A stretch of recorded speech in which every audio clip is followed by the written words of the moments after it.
I'm Casey, and welcome back to I Don't Know What I'm Doing. If you're new here, I talk about books and things, and I truly have no idea what I'm doing most of the time, so get ready for the just clusterfuck this tends to be. Today, I'm going to do my January wrap-up. I finished 15 books in January, and I DNF'd one.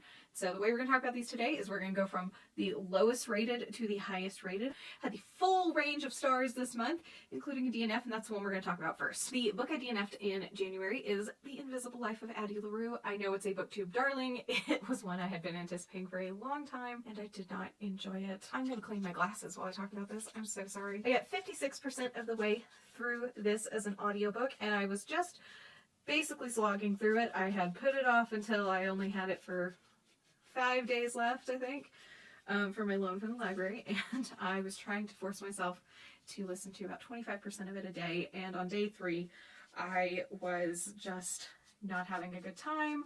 I was starting another audiobook, I was reading anything I could physically. I was basically doing anything I could to not read this, and while running errands with my husband, I decided to start talking to him about it because he knew I had been interested in this for a while, and through talking about it with him, I was like, you know what, this is time. I'm just going to DNF it.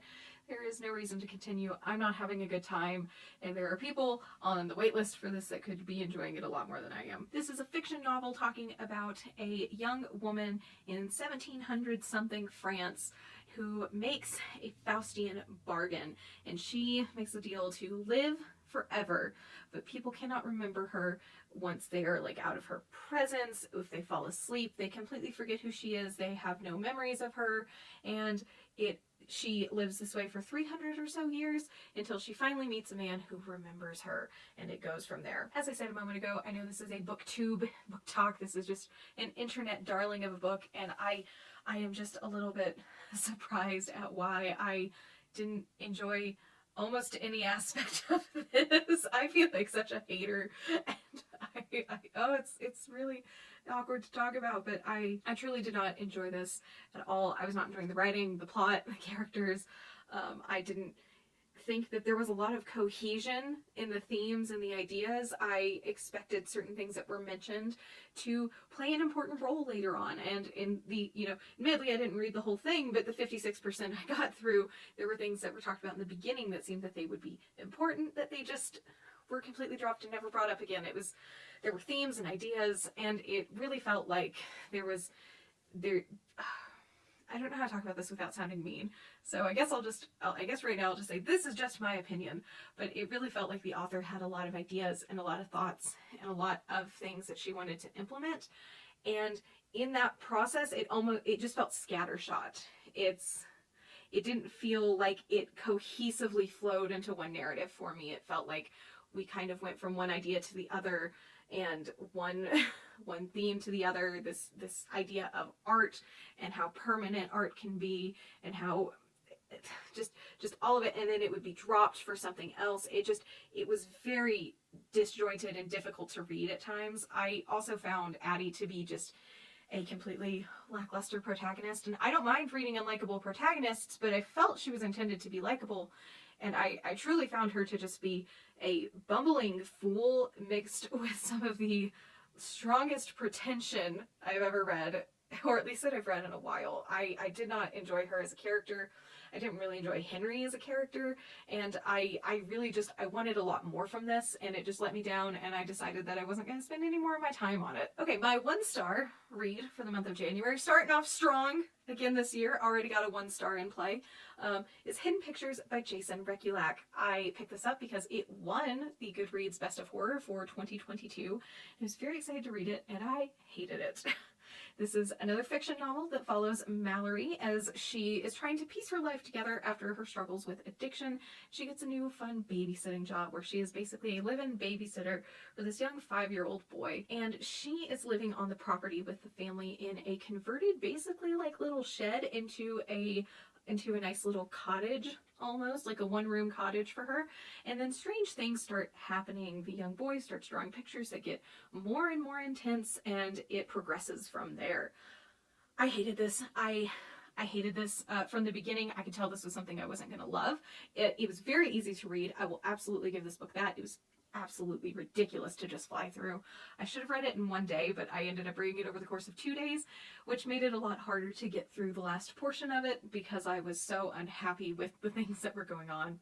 I found Mallory as a protagonist again to be incredibly frustrating. I thought she was very I don't know how to say this. She was very, I don't want to say fluffy because that sounds like she was, you know, super happy, peachy keen, all this kind of, like she was fluffy as a character, but she was so insubstantial that she felt like fluff, if that makes sense. For a woman who had struggled with addiction for so long, and especially in the ways that she had, and it had impacted her life, she just didn't have a lot to say or a lot of substance to her or just a lot of her own personality, except for the occasional times where her religious beliefs would sort of rear their head into the story and into the storytelling, which I found very frustrating to read.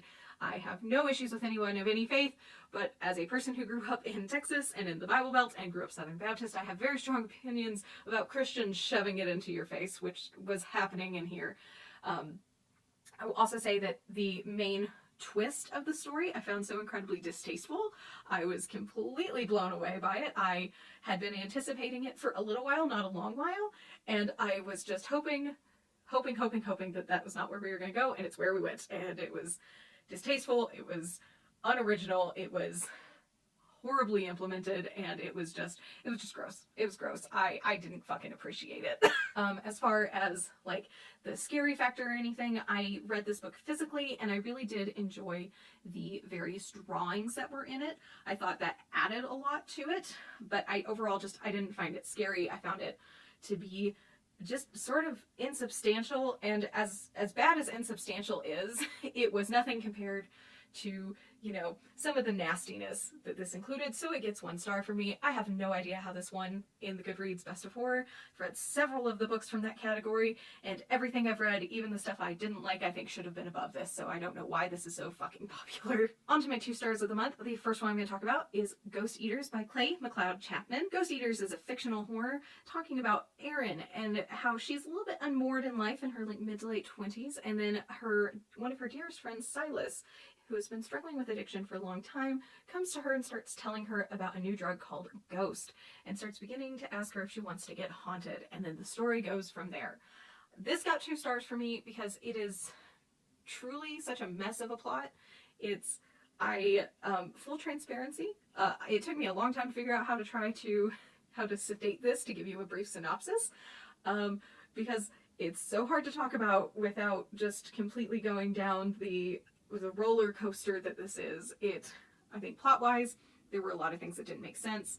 There were a lot of things that were very all over the place. The characters were completely inconsistent, and not only inconsistent, but incredibly boring to read about. Erin as a protagonist is just rather just mundane, I guess. She's very boring. She's very much a self-centered 20-something, which as a person who was a self-centered 20-something, it happens. But she was very unengaging to read as a protagonist, and this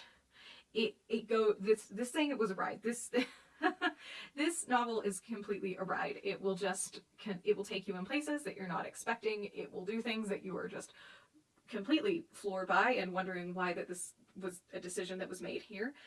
I will say one of the things that this did do very well was it did body horror pretty well. I was listening to this while I was at the gym, and I was like visibly cringing and like shivering because of some of the scenes in here. They were visceral. They weren't violent, but they were they caused a physical reaction in me to hear someone describe it, and I very much enjoyed those aspects. I just didn't enjoy anything else about this one, unfortunately. The next one we're going to talk about in the 2 stars is The Death of Jane Lawrence by Caitlin Starling. So it's very disappointing to me. I loved Starling's other work, The Luminous Dead, quite a bit. This is a gothic fiction about, you guessed it, Jane Lawrence. This is a young woman who decides the best course of action for her is to basically have a marriage of convenience. So she picks out a young doctor in town who's fairly new to town, and she proposes marriage to him with some very strict rules. They will not be physical with each other. She is not to go to his home ever, and she will help him by keeping his books and doing the accounting for him and assisting him in his medical practice. And one thing leads to another, and she goes to the house, and then we have a gothic haunted house tale. I don't want... There's not too terribly much to say about the plot of this one. It was fine. I think it gets to be a little bit, I don't want to say all over the place, but it just gets to be too many things, too much of like who put the pepper in the pot. It's like who put this plot device in the pot, or this one, and it just gets to be a little much by the end. But unfortunately, the biggest downside for this, for me, and the reason I gave it 2 stars, was it was dreadfully boring. I just didn't find it to be very engaging, and I typically really love Gothic literature. I love the fear, I love the dread, I love the tension, I love all of those things. I love to see it build, and this just didn't have that for me. This could just be my taste in books. I am sure there are a lot of people who love this, but unfortunately it just really wasn't for me. Okay, the next book I have was a 2.5 star for me, and this is Dead Girls by Alice Boland. This is a book of essays that ranges from the dead girl fixation to Britney Spears to Joan Didion. It has a lot of topics. Unfortunately, why this got 2.5 stars for me is that I thought all of these topics were somehow going to circle back to the topic of the dead girl fixation. And the first 25% of this book does a pretty decent job at least broaching the subject of America's fascination with it, and also other cultures as well. It talks a bit about Twin Peaks, noir style books and films, the inherent misogyny in them, the way that femme fatales are portrayed and they are stand-ins for these certain things, and how the male characters are just in the embodiment of toxic masculinity. And it's very interesting for the first 25%, or about the first 30%, and then it goes into these other essays that I was fully expecting to also tie back into this, that I thought had a lot of potential to tie back into this central theme, and unfortunately they don't.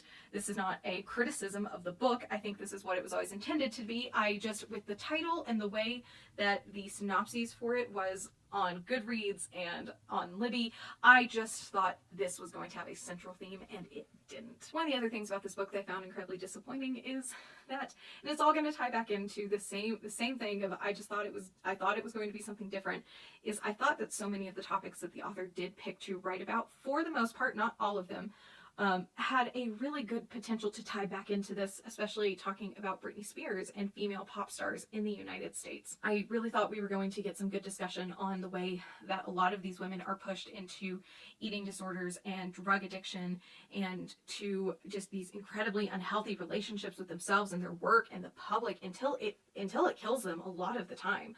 And I really thought that was such a good opportunity for that, and unfortunately it didn't go there. Most of the topics, for the most part, were extremely shallow and only really kind of related back to the author and her own experiences with them. And again, there's nothing wrong with that. I was expecting it to be something different. So that is all my fault. Okay, on to my 3 stars. The first one we're going to talk about is Salem's Lot by Stephen King. This is you guessed it, another fictional horror novel. This is surrounding the city, well, I guess it's more of a village, of Jerusalem Spot in Maine, and a writer, Ben Mears, coming to town to write his latest novel while staying nearby the kind of creepy haunted home that had really impacted him as a child, and that there's more to the town than it seems, and vampires are afoot. I don't know a better way to describe it than that. I feel like Salem's Lot has been out for a really long time. I think a lot of people know what it is. If I spoiled it for you, I'm so sorry, and I mean that. I'm not being sarcastic. I just don't know how to talk about it without blatantly talking about it being a vampire novel. This got 3 stars for me because, primarily because it's just so damn long. It is really, the length of it, the pacing is really good. I will absolutely give it that. The pacing is incredible. I think that it works really well, but because it is so long, at some point in time, I really did just kind of go, okay, this feels like we're wrapping up. How do we have this much percent of it left? And while it did keep me interested the whole time, and I think it did a good job of pacing it, it did not prevent me from really feeling the length of this. It is also worth mentioning that one of the major problems I had in here is, oh my goodness, I think her name is Susan, the primary female love interest. She is so bland.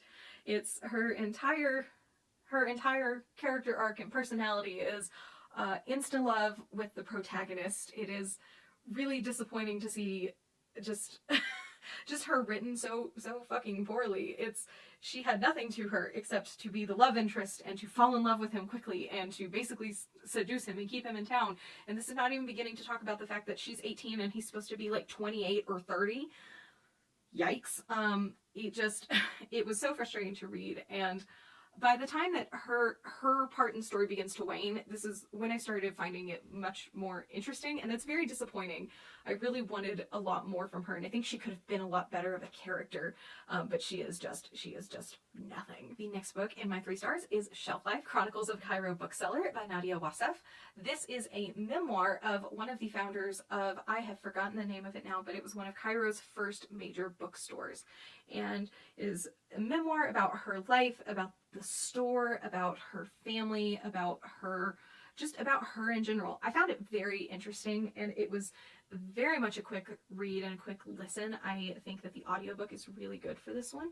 I gave this 3 stars primarily just because I listened to it and I had a good time with it, and then there have been some things that have really stuck with me that were mentioned in here, but I also think that part of, I don't want to say the failings, but one of the things about this book is that you should know going in is that she's had a very privileged life, and her view of Cairo and of Egypt itself is from that lens. And so there are some times where you can just feel that privilege coming through, and it's not a major criticism of the book because it's her experience and everything, but it doesn't make you do anything. You're not the one who read it, I'm the one who read it. It did make me feel a bit like, oh, I really want to read something else from someone who possibly didn't have as much privilege growing up. But overall, I thought this was a very good read. I thought it was very enjoyable, very interesting, and yeah, I guess that's it. The last 3 star book I have is Witches by Daisuke Igarashi. This is a manga. It is telling several tales. This is a complete collection, but every chapter or book in here is telling a different tale of a different witch, and I really found this to be really enjoyable. I read this very quickly, as mangas typically read, and while I love the art in here, there were some stories that I thought were just absolutely outstanding, and then like 1 or 2 that I thought were very subpar, and I really wanted a bit more from them, and that's why it gets a 3 star overall.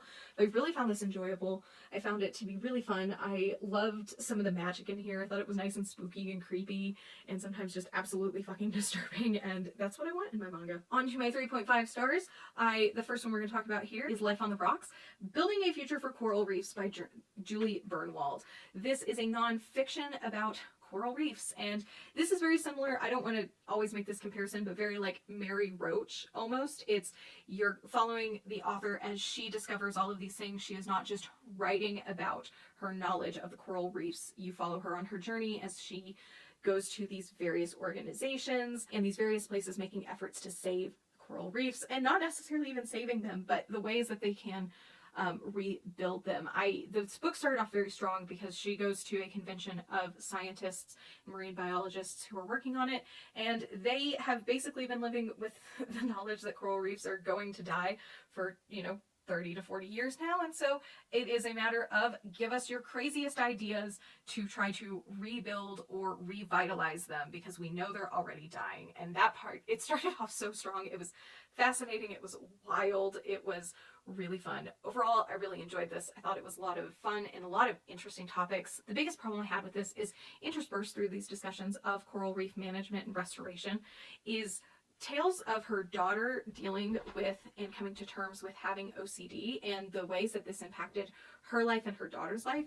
And I didn't see the correlation between the two. I thought that it would often take me out of the book, and to be quite frank, I am sure that she asked her daughter for her consent and her permission to include these parts in the story, but to me it felt a little voyeuristic as a reader to read this and to read these extremely personal recountings of the ways that this really impacted her daughter, especially in her teenage years, and it really took me out of it quite a bit. Okay, my next 3.5 star is Fungi. This is an anthology of fungal horror. This is edited by Oren Gray and Sylvia Moreno Garcia. This got 3.5 overall for me when I averaged out all my ratings on all of the very short stories in here. I really enjoyed everything in here. There was one that I really hated, and I DNF'd it. That was only like 10 pages. I got about 4 pages from the end, and I went, I'm not doing this again. And if that had been my first experience with Paul Tremblay, I never would have picked him up again. But overall, I found everything in here to be very enjoyable. There were only a couple of misses for me, and there were some major hits in here for me, including, let me find their names, High Fae by John Langan, Tubby McMungus, Fat from Fungus by Molly Tanzer and Jessie Bullington. Letters to a Fungus by Polinth Blake. And Where Dead Men Go to Dream by A.C. Weiss. Wise, not Weiss. Those are my absolute favorites in here. I found it to be a great collection. There were some that were funny. There were some that were really frightening. There were a lot that were really creepy. And there's a lot of body horror in here. And especially with the I won't say the revitalization, especially with the popularity of The Last of Us right now, especially with the HBO show airing, this just felt like a really good time to get into this one, and I'm so glad I did. On to the 3.75 stars. First one we have is The Book of the Most Precious Substance by Sarah Gran. This is a fiction, this is another fiction horror surrounding a bookseller as she learns of the Book of the Most Precious Substance and learning that it is extremely rare and extremely valuable. And it is her and another bookseller's journey to finding it. And the book itself contains sex magic, and there are questions of whether they should engage in the magic rituals themselves or not. It was very interesting. I found it really fascinating. I loved that this was from the perspective of a middle-aged woman and her coming to terms with not only her age, but the ways in which her life has changed and that she doesn't have to give up certain parts of herself as she ages. I really loved that about it. It took me a really long time to get into this one, even though it's a fairly short novel. I just struggled a little bit with the writing. I was really excited to read Sarah Gran's work. I've seen her grow in popularity over the last couple of years, and I unfortunately just found this one to be just a little bit disappointing because I was expecting a little bit more from it, but it was very good. It was very engaging, and there's a lot of sex and a lot of horror and a lot of creepiness in it. Overall, I found the ending to be fine. I wished that there had been some things that I knew were building that just wish we had subverted that a little bit, but overall it was fine, and I really appreciated the very end because I love that we kept up with some of the themes throughout the book. And I don't know how to talk about it in any other way that doesn't spoil absolutely everything that happens in it. So that's what you get. The next 3.75 star book I have is The Fervor by Alma Katsu. This was such a pleasant surprise. This follows Mako and Aiko, a woman and her young daughter, as they are in Japanese internment camps during 1940s America. And there is a breakout of a sudden and unknown sickness at the camp that they begin to hear whisperings of as the fervor. I really enjoyed this. I listened to the audiobook of this, and I don't know if it was the narrator or the way it was written, but I thought this was really, really, really good and really solid. I had read The Hunger by Alma Katsu a couple of years ago, and I was very disappointed in it. I really didn't find it to be very engaging, and I think you can tell that the author has really not only improved, but she has found the things that she wants to write about, because this has a lot to do with her family history and the things that her family has gone through and her husband's family has gone through as, you know, Japanese citizens of the United States who have had family here for a long time. And it was written with such passion and such love, and I thought it was really engaging. I thought it really rode the line of paranormal creepy and real life horror. I loved that we got to see one of the perspectives in the book as a man really comes to terms with the racism he has not only assisted in, but he has perpetuated and that he has blatantly disregarded in his life because of the people who have been, you know, spouting it and saying it and bringing it into his life, and the ways in which he has just gone with it. I love that aspect of it. One of the things I didn't love about this was I felt like there was almost too much from the perspective of a journalist in here, but I completely think that she's absolutely necessary. And reading the full book, I think I think it's important to have her perspective as a Jewish American woman at this time, and not only as a Jewish American woman, but as a strong-willed, independent woman in the journalism field, trying to figure out what is going on and being one of the few people to really want to figure it out and not just writing it off as this is what these people deserve because of the country that they originated from. It was really engaging. It was devastating at times. It was sort of difficult to read at times because these are real world atrocities that happened and that still happen. And I think one of the best things about this book was the foreword and the afterword by the author. They gave a lot of perspective on why she wrote the way she did and why she included the things she did. And it was so good. It was really, really excellent. Okay, my 1 4-star for the month is Luster by Raven Lalani. This is a literary fiction following a young woman named Edie in her early to mid-20s.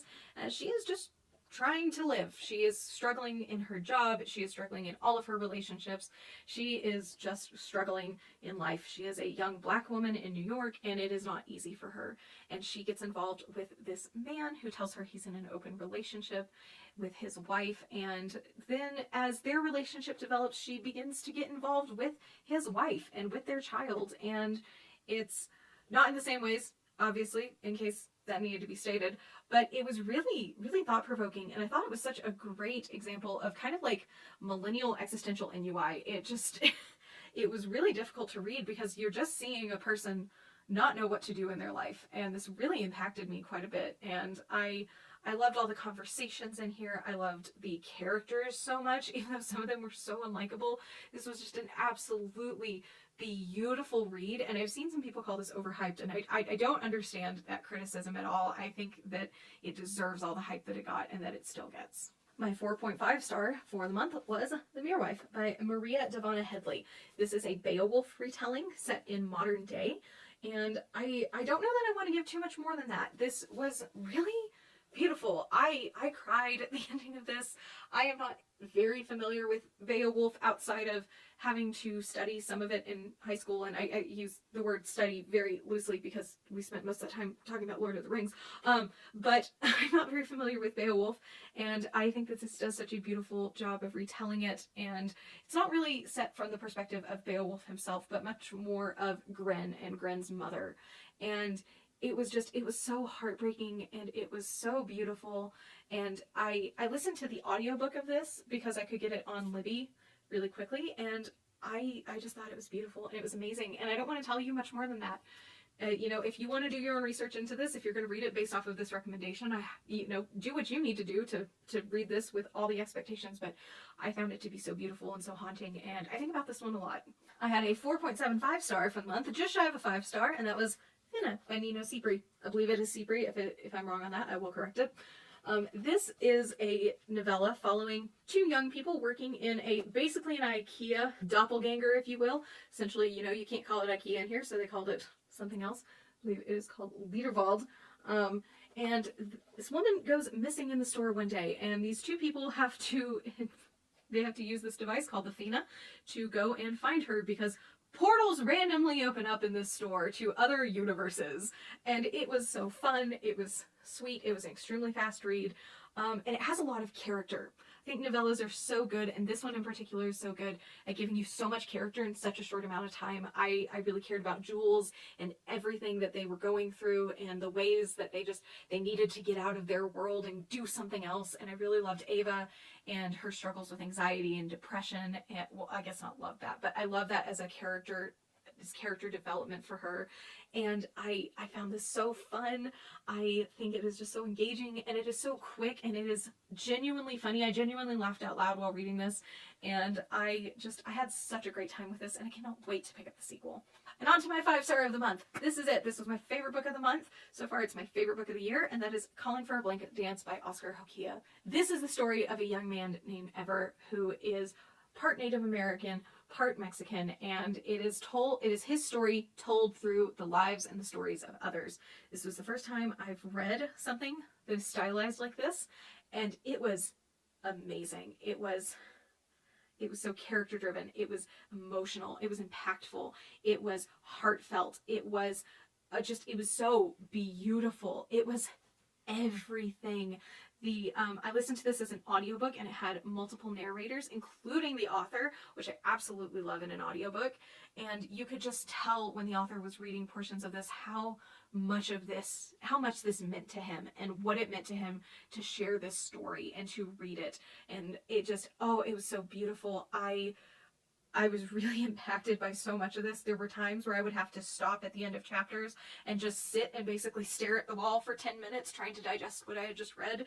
And it was so beautiful. This was everything I want in a character-driven story while still being completely unique and absolutely incredible. This has such a beautiful storytelling style to it.